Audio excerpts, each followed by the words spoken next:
Leo Delgra, no? Dabaw sa ta, dabaw. Okay na tayo? Dabaw mo na attorney. Good morning everyone. I am Attorney Israelito Bobet Torion. With me is my co-counsel, Attorney Leo Delgra. We are here this morning for in behalf of our client, Mayor Sebastian Baste Duterte, no, acting mayor, who filed cases 2 days ago, to be exact, against Secretary Juan Victor John Vic Remulla, Secretary Gilbert Eudoro Eduardo Anyo, Secretary Jesus Crispin Remulla, Undersecretary Nicolas Felix LT, Police Brigadier General Romel Francisco Marbil, Police General Nicolas De Loso Torre III, Marcos V. Lacanilaw, Anthony D. Alcantara, Richard Anthony Padulyon, Police Brigadier General Jean Fajardo, and other John Does for kidnapping 8 counts, arbitrary detention 8 counts, and 7 other crimes which we have already enumerated 2 days ago. No?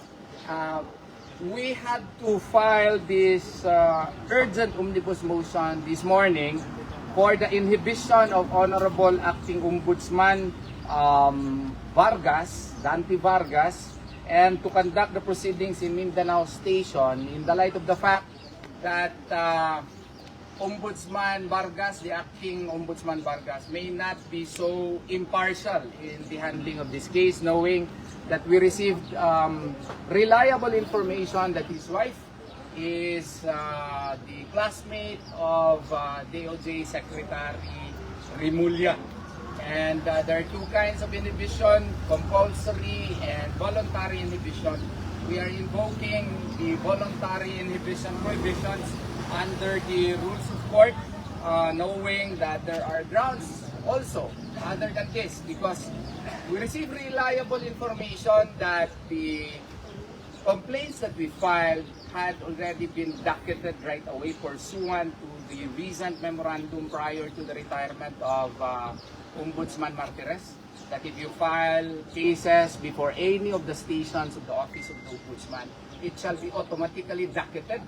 And we received reliable information that the complaints that we filed were already docketed by the Office of the Ombudsman Mindanao. But we received reliable information that these dockets were ordered to be cancelled by Deputy Ombudsman Vargas. So, because of these reliable informations, we have requested our office to write a letter right away to the Deputy Ombudsman for Mindanao for confirmation of these information.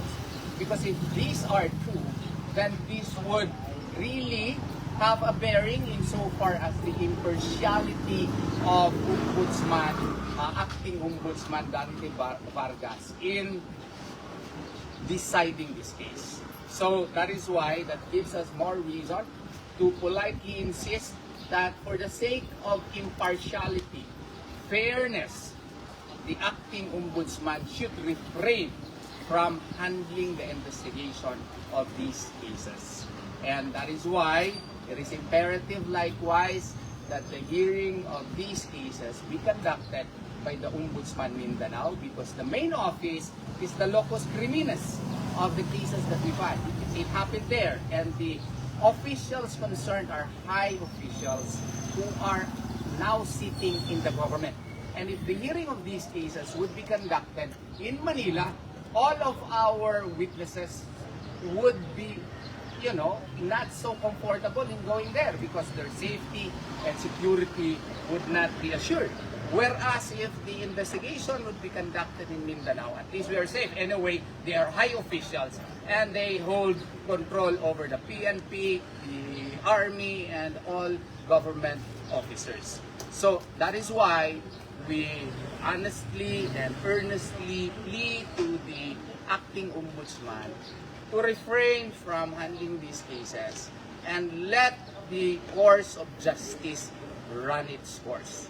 It should be given free way in its investigation, unfettered by any fear of partiality or one-sidedness. That is our honesty. For any other questions, I would let my co-counsel, Attorney Leo Delgra, answer the same. Attorney clarification, Atras pinapainibig natin si Ombudsman, acting Ombudsman. Then, atras Bill. Yes, exactly. Si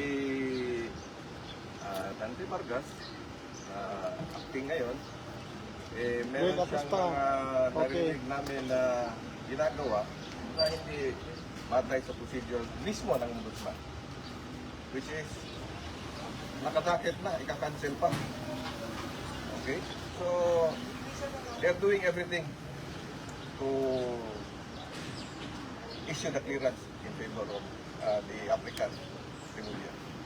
May So, pinag... that, again, we reiterate, the clearance of Remulla is just a consequence of the justice being sought by Mayor Pastor Duterte, which is the kidnapping of the... So, the main case here is kidnapping. So, the clearance and everything else is just a consequence. So may pinayagan na motion. Yes, Anong motion for inhibition of the Honorable Acting Ombudsman Vargas and that the proceedings be conducted in the Mindanao Station po. Yun po ang final namin ngayong araw. At na-receive po ito ngayong araw din po, ngayong umaga.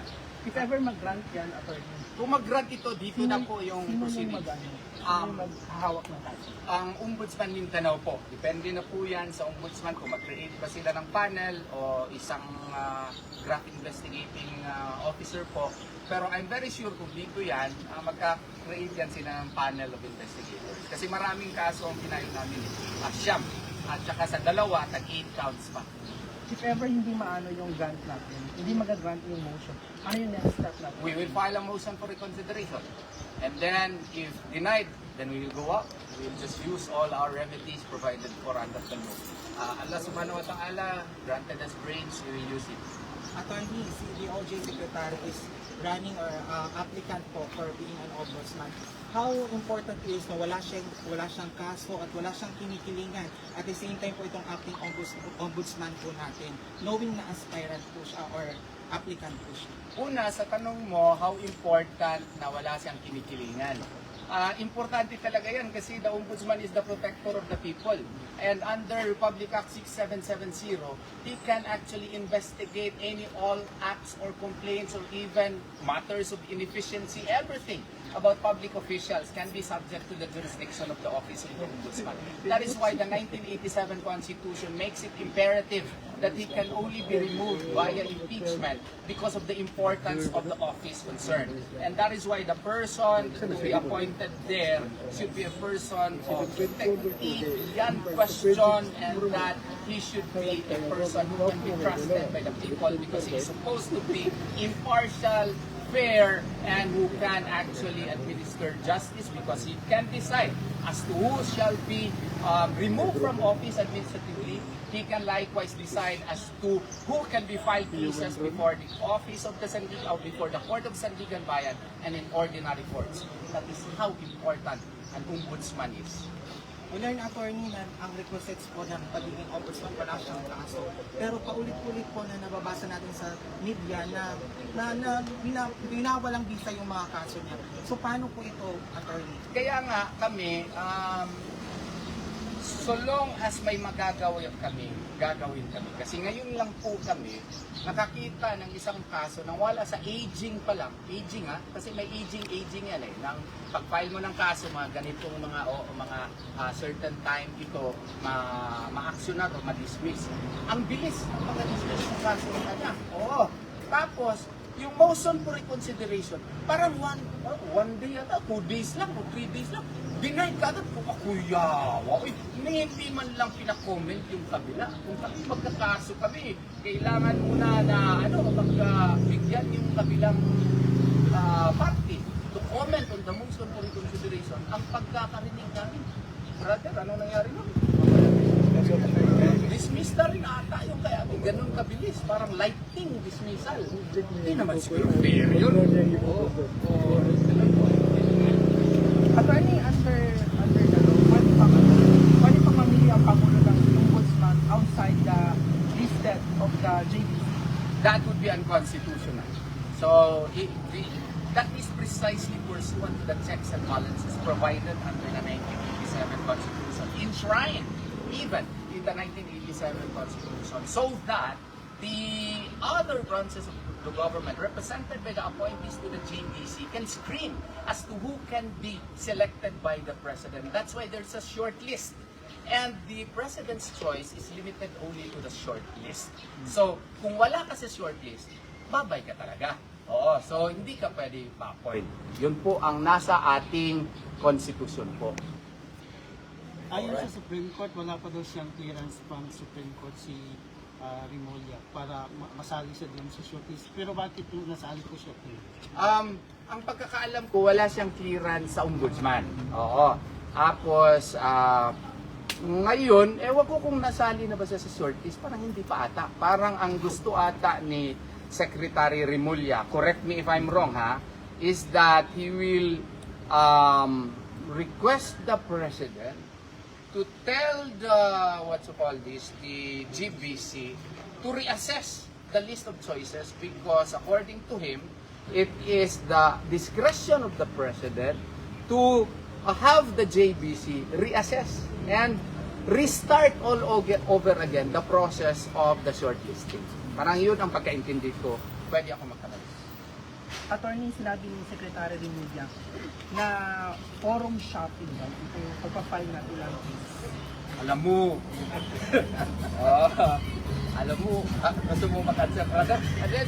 Ganito ha, sa mga estudyante ko ng patas, isa po sa elemento ng forum shopping, identity of parties. First element yan, may identity of parties pa. Sino ang nag-file nung una?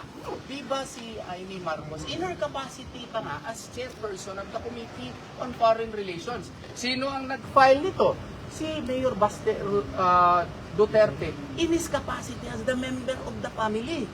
Yun pa lang, wala na talagang forum shopping. Baka nakalimutan lang siguro basahin ni Secretary Remulla yung elements ng forum shopping. Wag na tayo mag-discuss pa second element, third element. Doon lang sa first element, wala na po yun. Kaya nga kung kami, i-ano lang natin yun. Kaya baka medyo carried away lang siya, hindi na siguro masyado nakareview. Matalino si Secretary Remulla, nakalimutan lang siguro.